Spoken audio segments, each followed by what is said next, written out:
la celebración del sacramento del orden sacerdotal en la Iglesia en 2 de los 3 grados en los que este sacramento está dividido.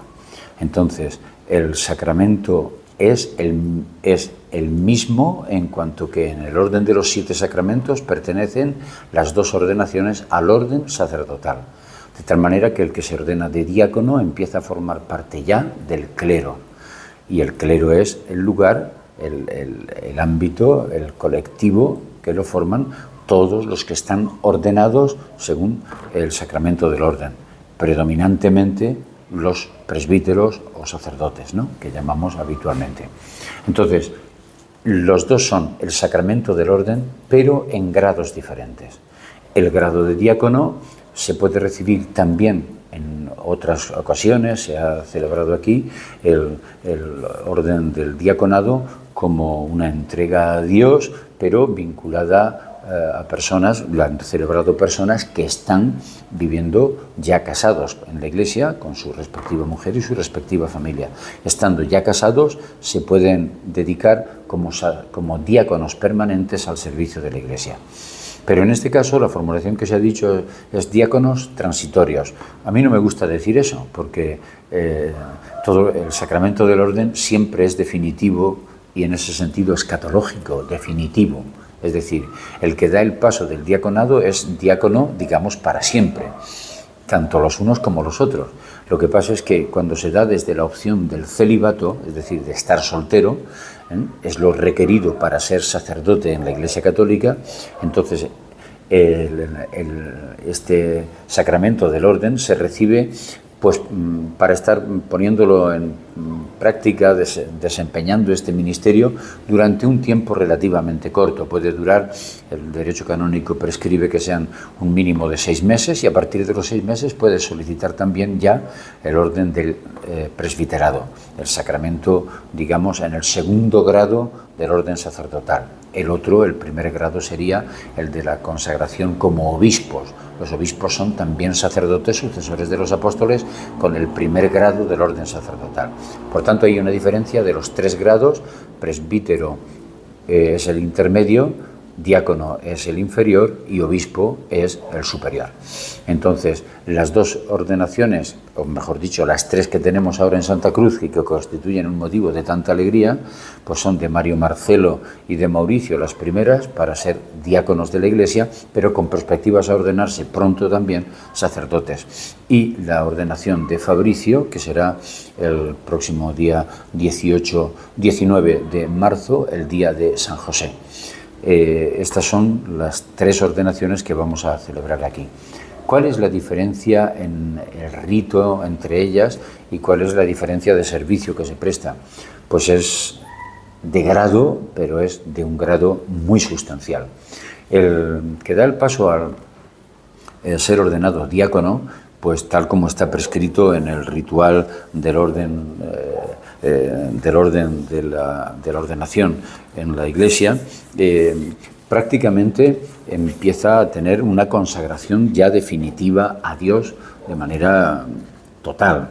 Promete obediencia al obispo, que significa la entrega de la vida a la voluntad de Dios en la personalidad del sucesor de los apóstoles, que es el obispo. Por tanto, está ya toda la promesa de obediencia. Está celebrándose también la consagración de una persona, prometiendo vivir tanto en una oración permanente consagrada en la Iglesia, como es la participación en la liturgia de las horas, es decir, el ejercicio del culto sacerdotal ya permanentemente, y lo que es muy significativo, sumamente significativo, es que es la entrega de la vida a Dios en la vida celibataria, de tal manera que ahí ya se hace la promesa del celibato para siempre en el orden sacerdotal, pero en el momento en que empieza a ser diácono ya empieza a vivirse ese grado de adhesión total de la persona a Jesucristo en el ámbito de la afectividad, de tal manera que se requiere el celibato para recibir el sacramento del orden del diaconado cuando se trata de personas que van a recibir pronto, más tarde, más temprano, el sacramento del orden en el grado de presbítero, de sacerdotes, los que se ordenan curas, como nosotros decimos habitualmente. Y esto tiene en la plasmación de la liturgia, bueno, pues tiene un elemento común que es fundamental, que es la imposición de las manos, como ocurre en todo el sacramento del orden.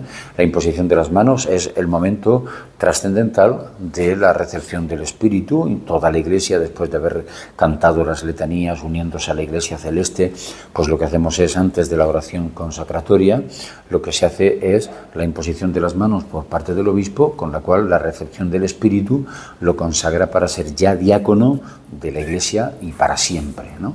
Y después hay un gesto muy significativo, muy importante, y es que como los diáconos tienen ya la potestad para poder predicar oficialmente en la Iglesia, predicar en una homilía, etcétera, celebrar los sacramentos de manera, digamos, ordinaria, tanto del matrimonio de la gente como del bautismo, entonces ellos tienen potestad para predicar y entonces reciben como gran signo el evangeliario, el libro de los evangelios, que es la base de la predicación cuando tiene lugar en la vida de la Iglesia. Entonces ellos se orientan para el servicio de la palabra, en el ministerio de la palabra, con la función de la predicación.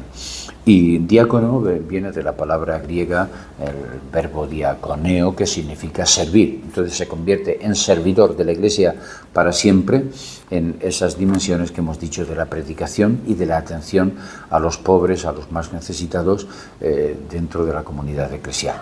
Y se plasma, repito, con la imposición de las manos como gran gesto común en todas las ordenaciones y después con la entrega del Evangelio en sus manos, que se recibe y los capacita para poder predicar. Cuando se trata de los diáconos, se pone la vestimenta diaconal. Lo normal es el distintivo de la estola cruzada, no de la estola puesta sobre los hombros, los dos hombros, ¿no?, sino sobre un hombro y cruzada. Ese es el distintivo de la estola diaconal.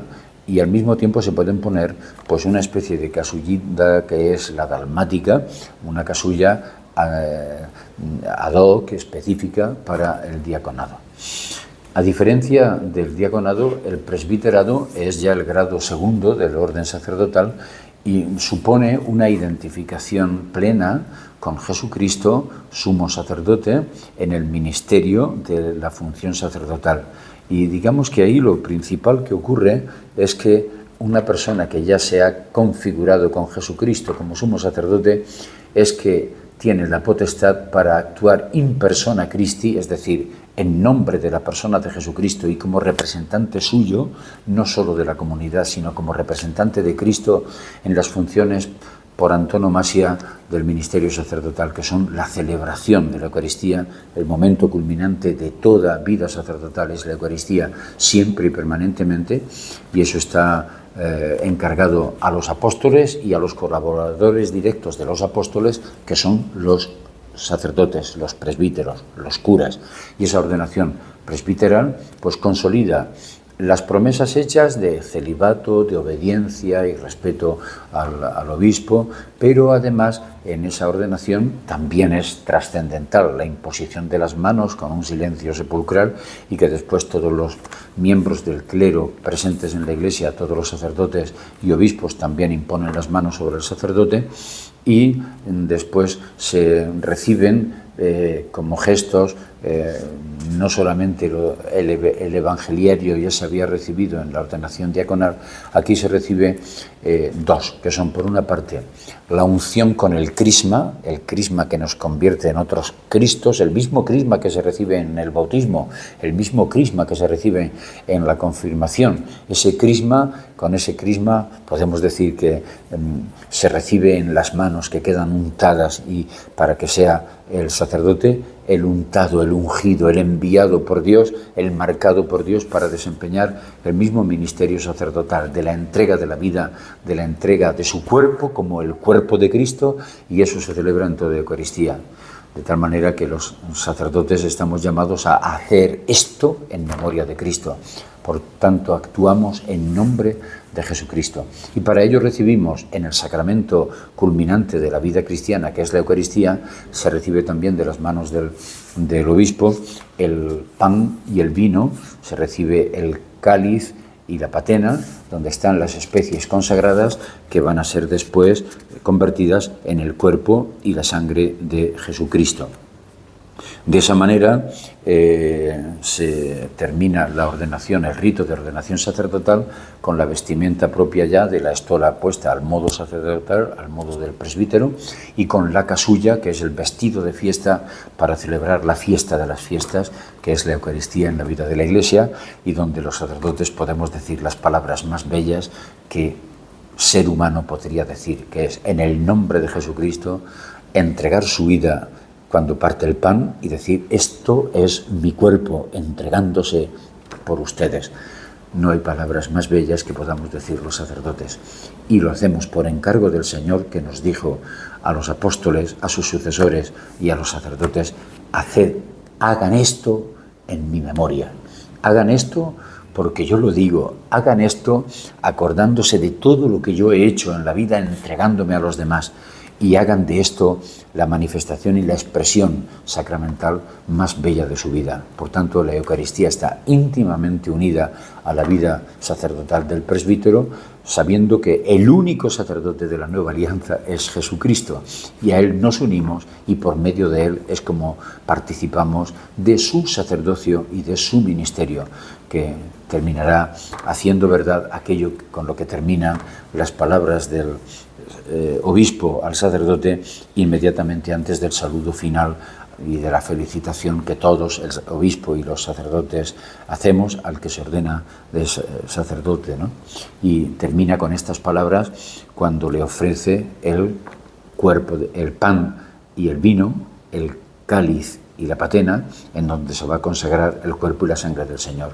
Y quiero terminar yo la exposición de esta diferencia entre el sacerdocio en los dos grados del presbiterado y del diaconado, con las palabras que recibe el sacerdote inmediatamente antes del saludo del obispo y después de haber hecho todos los ritos sacramentales, ¿no? Que dice estas palabras el obispo al entregar el pan y el vino. Recibe la ofrenda del pueblo santo para presentarla a Dios. Considera lo que realizas e imita lo que conmemoras y conforma tu vida con el misterio de la cruz del Señor. Felicidades, amigo Fabricio, felicidades, amigos Mario Marcelo y Mauricio, por vuestra ordenación y vuestra incorporación al presbiterio, al copresbiterio, al clero de la Iglesia de Santa Cruz, porque los desafíos que tienen ustedes por delante son maravillosos para servir a Dios, a Jesucristo, a la Iglesia, en la entrega apasionada por el reino de Dios. Felicidades de todo corazón y bienvenidos al presbiterio.